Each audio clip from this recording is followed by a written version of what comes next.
Mind Expander TV. Hi hello viewers, welcome to Mind Expander TV. ரொம்பவுமே one of the breaking news தான். Top prime time சீரியல்கள் புதிய நேரத்தில் telecast ஆக போகுது. ரொம்பவுமே இது ஒரு அன்எக்ஸ்பெக்டட் நியூஸ் தான். இந்த சீரியலுக்கு இப்படிப்பட்ட ஒரு டைமிங்கா அப்படின்னு சொல்கிற அளவுக்கு தான் பெரிய ஷாக்கிங்காக இருந்துச்சு இந்த நியூஸை கேட்டவுடனே. சரி, இதை உங்க கூட ஷேர் பண்ணிடலாம் அப்படிங்கிறதுக்காக தான் இந்த வீடியோ. ஸோ இந்த வீடியோவை ஸ்கிப் பண்ணாமல் ஃபுல்லாக பாருங்கள். இப்போ வாங்க வீடியோக்குள்ளே போய் பார்க்கலாம்.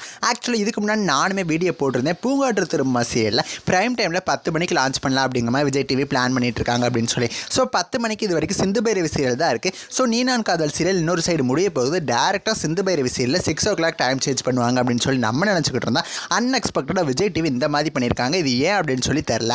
சிந்து பைரவி சீரியலில் 7:30க்கு டைம் சேஞ்ச் பண்ணலாம் அப்படிங்கிற மாதிரி விஜய் டிவி பிளான் பண்ணியிருக்காங்களாம். 7:30க்கு ஆகா கல்யாணம் சீரியல் டிஆர்பி கொஞ்சம் டவுன் ஆயிடுச்சு அப்படின்னு தான் சொல்லலாம். அதுக்காக டைம் சேஞ்ச் பண்ணி சிந்து பைரவி 7:30க்கு டெலிகாஸ்ட் பண்ணுற அளவுக்கு சிந்து பைரவி சீரியல் அந்த அளவுக்கு ஒரு பெரிய சீரியல் அப்படின்னு சொல்லி தெரியல. ஏன்னா அந்த சீரியலோட கமெண்ட்ஸ் நீங்கள் போய் பாருங்களேன், ஃபுல்லாக நெகட்டிவ் கமெண்ட்ஸ் தான் வரும். ஹீரோயினை தான் பார்த்தீங்கன்னா ஃபுல்லாக எல்லோரும் வந்து திட்டியிருப்பாங்க.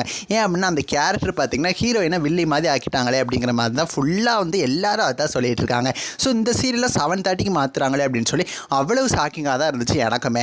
என்ன தான் ஆக கல்யாணம் சீரியலோட டிஆர்பி கொஞ்சம் குறைஞ்சிட்டாலுமே கொஞ்சம் ரசிகர்களுக்கு பிடிச்ச மாதிரி ஸ்டோரி ட்ராக்கு கொஞ்சம் இம்ப்ரூவ் பண்ணி கொண்டு போனாங்க அப்படின்னா கண்டிப்பாக டிஆர்பி வந்து அதிகமாகும். அதுக்கு பதிலாக சிந்து பைரவி சீரியலில் போய் 7:30 டெலிகாஸ்ட் பண்ணாங்க அப்படின்னா கண்டிப்பாக 7:30க்கு அந்த சீரியல் செட் ஆகிறதுக்கு ரொம்பவுமே கஷ்டப்படும். ஸ்டார்டிங்கில் போக போக என்ன ஆகுது அப்படின்னு சொல்லி தெரியல. சரி, ஆகா கல்யாணம் சீரியலுக்கு என்ன நிலைமைன்னு பார்த்தீங்கன்னா, ஸோ இன்னமே ஆகா கல்யாணம் சீரியல் சாயந்தரம் 6 மணிக்கு டெலிகாஸ்ட் ஆக போகுது. 6 மணிக்கு பார்த்தீங்கன்னா மேக்ஸிமம் யாரும் சீரியல்ஸ் பார்க்கவே மாட்டாங்க. ஆகா கல்யாணம் சீரியல் ஸ்டார்டிங்கில் நல்ல டிஆர்பி வாங்கினாலும் போக போக கண்டிப்பாக டிஆர்பி குறைஞ்சிரும். நீ நான் காதல் சீரியலுமே அப்படி தான். ஸ்டார்டிங்கில் நல்ல டிஆர்பி வாங்கிச்சு போக போக டிஆர்பி குறைஞ்சி அந்த சீரியலையும் முடிக்கிறாங்க.